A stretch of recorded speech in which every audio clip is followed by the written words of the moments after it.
For hip extensions from tabletop, we're going to start in a nice, strong, stacked tabletop position.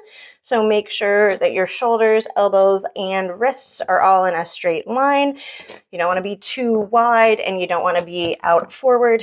You might feel a little crunched up. If it does, that's normal. We're going to tuck your tail, tuck your ribs so we get into a stacked trunk position. If you need help or a reminder about the stacked trunk position, you can check out my video on stacking your trunk. From here, we're going to do hip extensions. We'll start with a straight leg. So without pressing out through your hands, you're just going to pick up that foot and set the toe down.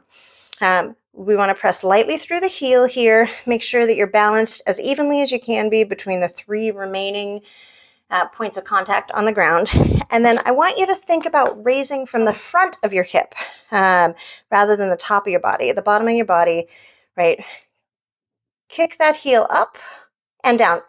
As long as you can feel your glute working here, you are going as far as you need to. It's probably not going to be that big of a motion, but you want to raise from here. So you're extending your hip. You don't want to raise with your heel because then you're going to lose your trunk engagement and kind of just going to be flailing, which is not what we're after here. So this is the first version of our hip extension from tabletop.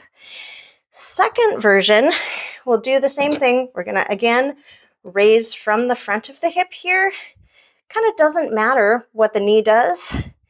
We're just going to make it a little bit more focused and move a little bit more because we're taking away that knee joint.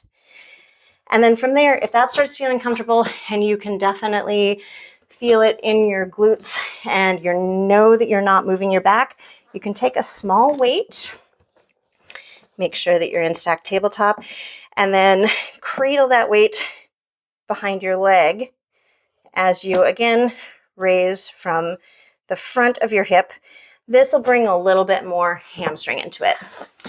So those are 3 hip extension variations from tabletop. It's your turn. You go try.